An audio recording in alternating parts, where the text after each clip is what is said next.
ውድ የስፖርት ቻናል ቤተሰቦች ሰዓቱን መረጃ ይዘናል። አብራችሁን ቆዩ። በርካታ ጉዳዮችን እናነሳለን።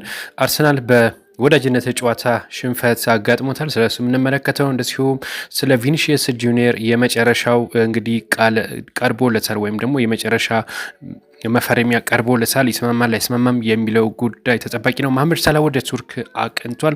ስለሱ የምናካፍላችሁ አንዱ መረጃችን ነው። እንደዚሁም ኒውካስትል አዲስ አሰልጣኝ ሾሟል። ማን ነው የሾመው? የምንመለከተው ነው የሚሆነው።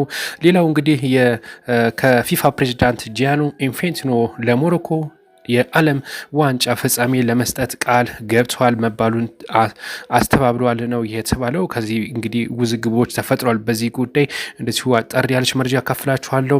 ኖርጋርድን ኤቨርተንን መቀላቀሉ ይፋ ሆኗል። እነዚህና በርካታ ጉዳዮችን እናነሳለን። አብራችሁ ልትቆዩ ግን በአክብሮት እንጠይቃችኋለን። ሰብስክራይብ ግን አድርጉ። በቅድሚያ የምንመለከተው ማድሪድ ለቪኒሺየስ ጁኒየር የተሻሻለ ውል ማቅረቡን ነው የሰማነው። የሪያል ማድሪዱ ለብራዚላዊ ተጫዋች ቪኒሺየስ ጁኒየር የተሻሻለ አዲሱን ኮንትራት ማቅረቡ ተገልጿል። ሪያል ማድሪድ በዛሬው ዕለትም ከቪኒሺየስ ጁኒየር ወኪሎች ጋር ንግግር አድርጎ አመታዊ ደሞዙን 22 ሚሊዮን ፓውንድ አካባቢ ማድረጉን አሳውቆታል ነው የተባለው። ይሁን እንጂ በሪያል ማድሪድ እና በቪኒሺየስ ጁኒየር መካከል ያለው የፋይናንስ ልዩነት ትልቅ መሆኑ ታውቋል። ወደ 7-8 ሚሊዮን አካባቢ ልዩነት እንዳላቸው ታውቋል።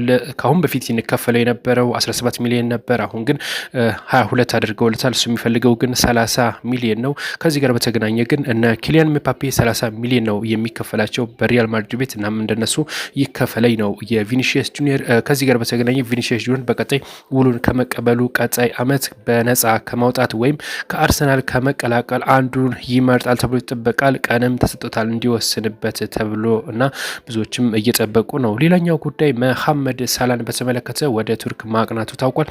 ቱርክም እንግዲህ ደመቅ ያለ አቀባበል ተደርጎለታል ነው የተባለው።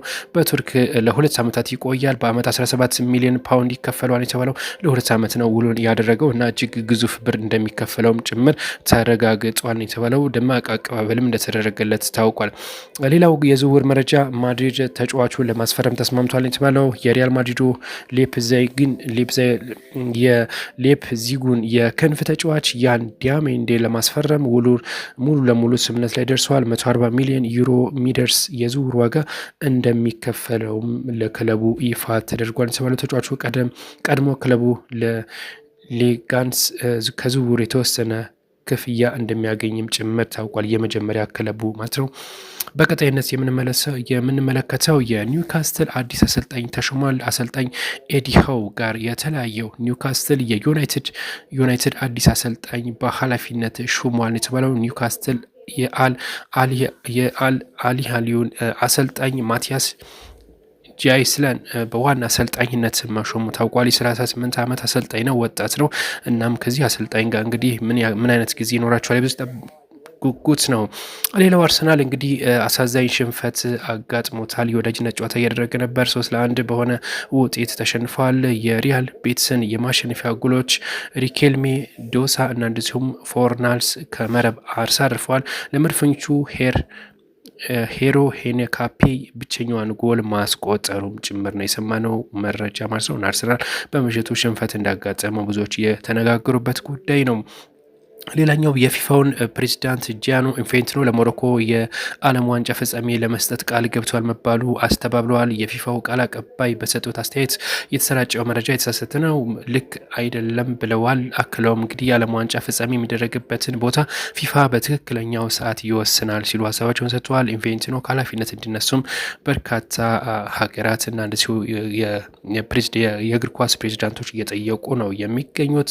ኖርጋርድ ኤቨርተንን ተቀላቅሏል። በ7 ሚሊዮን ፓውንድ ነው የተቀላቀለው። የ32 ዓመቱ አማካይ ክርስቲያን ኖርጋርድ እንግዲህ ኤቨርተንን መቀላቀሉ ይፋ ተደርጓል። ኖርጋርድ ባለፈው ዓመት ከብሬንትፎርድ በ12 ሚሊዮን ዩሮ አርሰናል መቀላቀሉ ይታወቅ ነበር። አሁን አርሰናል መልቀቁ ይፋ ተደርጓል። ሌላው መረጃችን የሚሆነው ሊዮኔል ሜሲ ክለቡ አሸናፊ አድርጓል። ኢንተር ሚያሚ የሊጉ ካፕ የመጀመሪያ ዙር ጨዋታውን ሳን ሉዊስ ጋር አድርጎ 4-2 አሸንፏል። በጨዋታው ሊዮኔል ሜሲ 2 ግቦችን አስቆጥረዋል። አንድ አመቻችቶ አቀብሏል። ድንቅ ብቃቱን አሳይቷል። ቀሪዎቹ ጎሎችን ሲያጎቪያ እና እንደዚሁም ሚካኤል ሲያስቆጥሩ ላሳን ሉዊስ ሌሎች እንደዚሁ ጎሎችን አስቆጥሯል የምትባለው ሊዮኔል ሜሲ አጠቃላይ በሊጉ ካፕ ውድድር 14 ጎሎችን ማስቆጠሩ ተረጋግጧል የተባለው። በሌሎች መረጃ እንመለሳለን። የሆኑ መረጃዎችን ይህን ይመስል ነበር። ሰብስክራይብ አድርጉ።